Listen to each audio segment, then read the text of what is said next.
This project will address the potential for course design to influence student anxiety.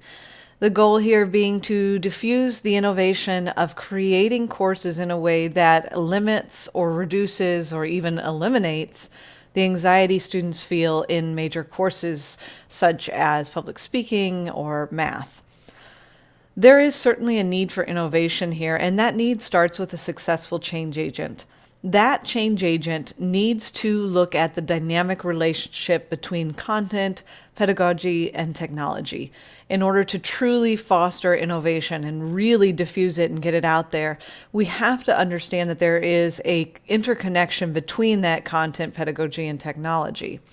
Now, in order to do that for this particular project, there's a unique need for understanding the connection between social and emotional growth within the student body, and for their need to do that within the academic setting through the use of course design and its creation. Now, the literature throughout the last few decades has said quite a bit about each of these components. Overall emotion has recently been studied, both positive and negative emotion, and has addressed some of the benefits and drawbacks of each. Primarily, the focus has been on things such as motivation and engagement, satisfaction, that sort of thing. There are recent addresses of things such as anxiety or other negative emotions, and these do typically hinder the student experience. And so anxiety has even more recently been addressed as a potential for a experience of study that we can look at in order to enhance the student experience. Course design has been around for decades and has always been a major component of how we experience how the student experiences their college life. And it is universal among both higher ed and K through 12 experiences. And so in many cases, this has been studied up one side and down the other and has been found to have different benefits and drawbacks.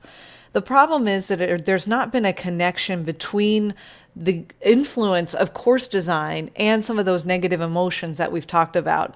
And even in some cases, there's very little connection between positive emotions and course design, although that has been studied more frequently.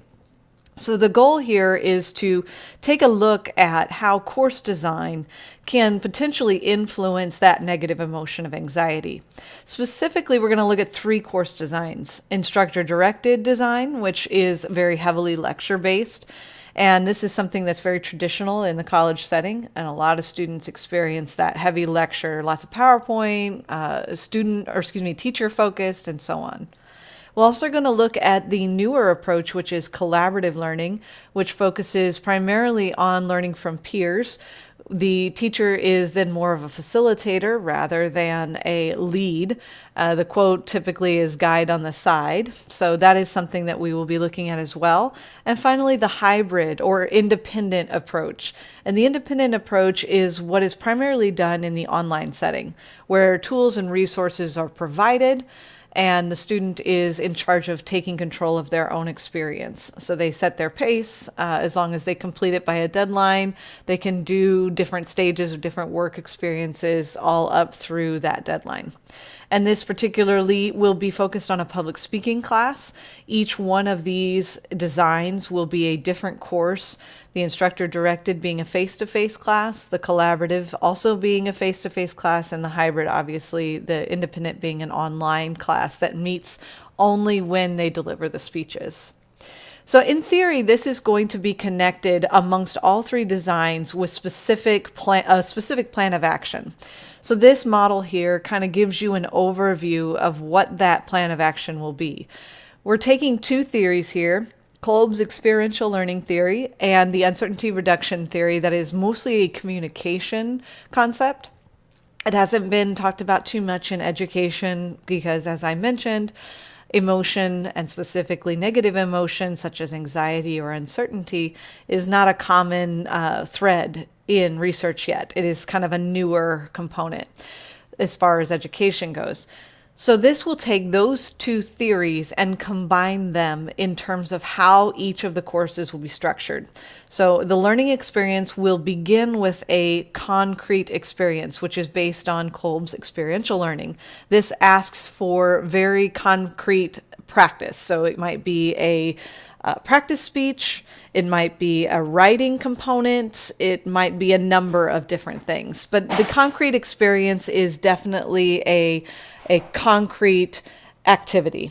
And it is very actively connected to the idea of what it is you're seeking to do. And oftentimes we are going to make use of interactive strategies, which comes specifically from the uncertainty reduction theory. The interactive strategies are things that we can use in order to reduce the feelings of anxiety within that course. And in this case, again, public speaking. So in this one, we might use problem-solving activities or writing prompts or speaking prompts, that kind of thing. So it's very interactive amongst the instructor and the students and amongst the students themselves. Once the concrete experience has been done, then they will move to the reflective observation. So in this case, you're going to reflect on what that experience just was. So it might be through passive or active strategies. So you might watch a speech and evaluate it.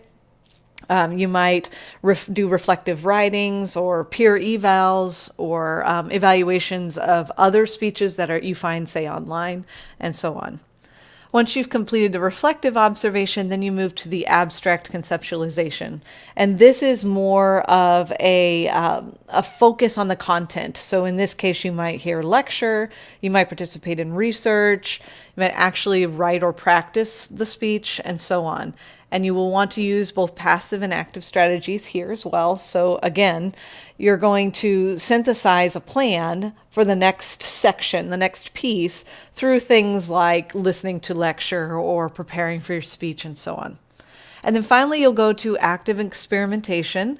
And then that is when you are actually doing or creating that piece. So in our case, it'll be a speech. In a writing class, it might be a paper. In a math class, it might be the exam. So you are actively doing the concept. And in this case, you go back to those interactive strategies where you are, again, performing in some way in the public speaking class.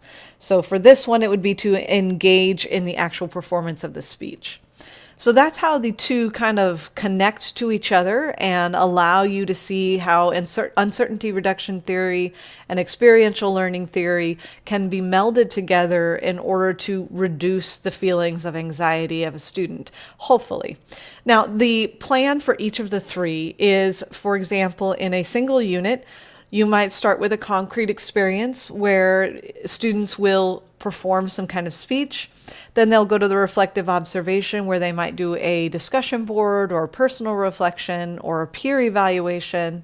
And then they'll move to the abstract conceptualization where they will listen to lecture or do some research and so on, and then finally go into the active experimentation where they'll give the speech.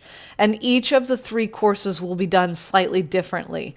The hybrid or independent course will provide material and the student will have kind of the freedom to create and self-pace the information. The collaborative approach will ask the students to participate in group activities that will foster the information. And the instructor-directed approach will be heavily lecture-based and require the students to follow the lead of the teacher. So this is the plan and what we hope to achieve in terms of this project in seeing whether or not any of these three particular designs have any influence at all on the feelings of public speaking anxiety.